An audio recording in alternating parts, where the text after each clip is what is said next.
বাংলাদেশের রাজনীতি গত ৩ দশকেরও বেশি সময় ধরে ঘুরপাক খেয়েছে দুই শক্তির চারপাশে, আওয়ামী লীগ আর বিএনপি। কিন্তু এবার নির্বাচনী প্রচারের প্রথম দিনেই যেন বদলে গেল পুরনো সেই চিত্রনাট্য। এবার ময়দানে স্পষ্ট এক নতুন সমীকরণ, বিএনপি বনাম জামায়াত। আর এই লড়াইয়ের কেন্দ্রে দুই রহমান, দুই ভিন্ন ভাষা, দুই ভিন্ন কৌশল, কিন্তু লক্ষ্য একটাই, জনগণের মন জয়। বিএনপির চেয়ারম্যান তারেক রহমানের বক্তব্যে এবার সবচেয়ে জোরালো শব্দ সার্বভৌমত্ব আর ভোটাধিকার রক্ষা। আর তার স্লোগান, দিল্লি নয়, পিন্ডি নয়, সবার আগে বাংলাদেশ।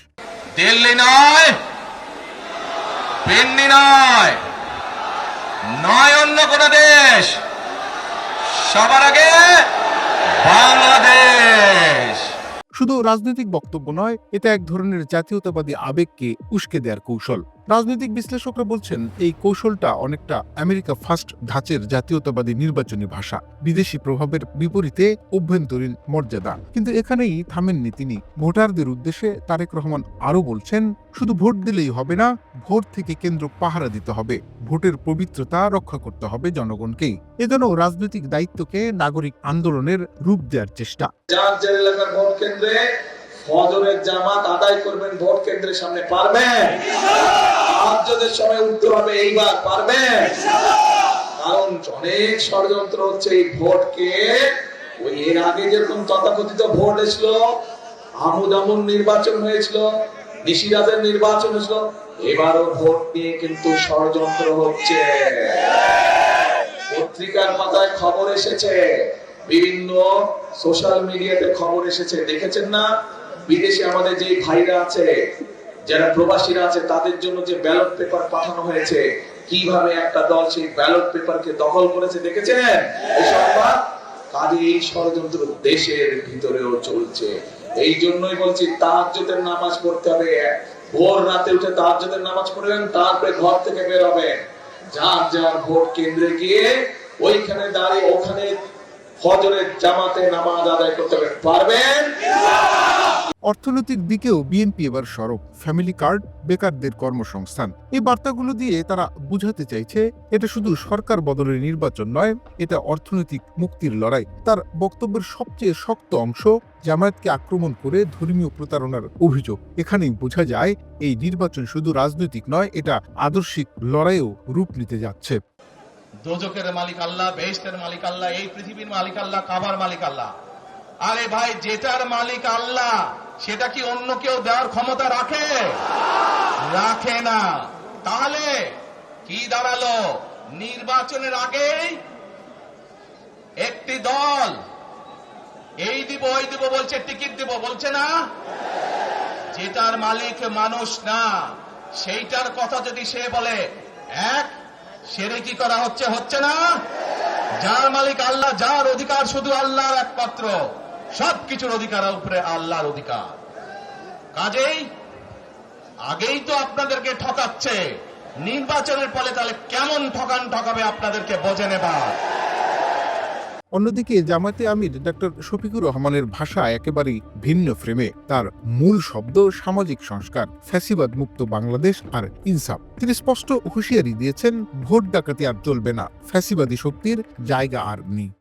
ইনসাফ যদি থাকতো তাহলে সমাজে দুর্নীতিবাজরা, লুটেরারা, ডাকাতরা ব্যাংক ডাকাতি করে জনগণের সম্পদ লুটপাট করে এই দেশ থেকে নিরাপদে পালানোর সুযোগ পেত না। দেশে দেশে তারা বেগমপাড়া করতে পারতেন না। তার বক্তব্যে জোর দেওয়া হয়েছে, চাঁদাবাজি বন্ধ, নারীর মর্যাদা রক্ষা, সামাজিক নিরাপত্তা, এই ইস্যুগুলো বর্তমানে বিএনপির বিরুদ্ধে ছড়ানো ন্যারেটিভের কেন্দ্রবিন্দু। আর জামাত ঠিক এখানেই আঘাত করছে।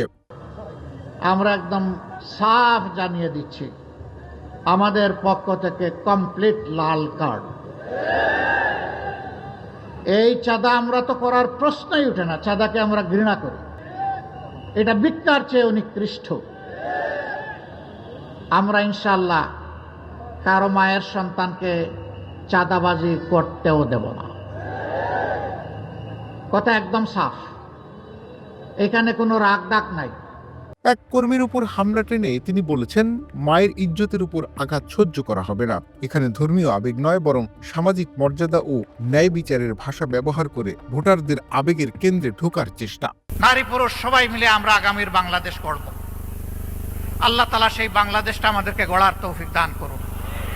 যারা এর বাইরে আজে বাজে কথা বলে জনগণকে বিভ্রান্ত করতে চায়, আমাদের মায়েরা, আমাদের ভাইয়েরা তাদের জবাব দেওয়ার জন্য যথেষ্ট। আমরা কিছু বন্ধুদেরকে বলতে চাই, মেহেরবানি করে মাদের ইজ্জত নিয়ে কখনো টান দিবেন না, তাহলে আগুন জ্বলবে। কিন্তু সব সহ্য করব, মাদের ইজ্জতের ব্যাপারে বরদাস্ত করব না। এই জায়গায় সবাইকে সতর্কতা অবলম্বন করতে হবে।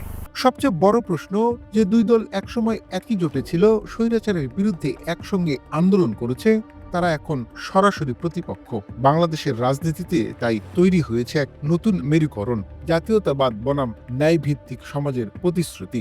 দুই পক্ষই জনগণের সার্বভৌমত্বের কথা বলছে, কিন্তু এক পক্ষের ভাষা রাষ্ট্রকেন্দ্রিক, অন্য পক্ষের ভাষা সমাজকেন্দ্রিক। কথার লড়াই, গণতন্ত্রের সৌন্দর্য, আদর্শের দ্বন্দ্ব রাজনীতির স্বাভাবিক চিত্র।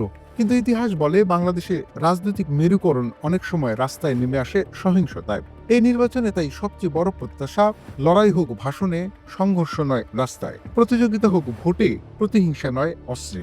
কারণ শেষ পর্যন্ত এই লড়াই তারেক রহমান বনাম শফিকুর রহমান নয়, এটা বাংলাদেশের ভবিষ্যৎ কোন পথে যাবে তার লড়াই।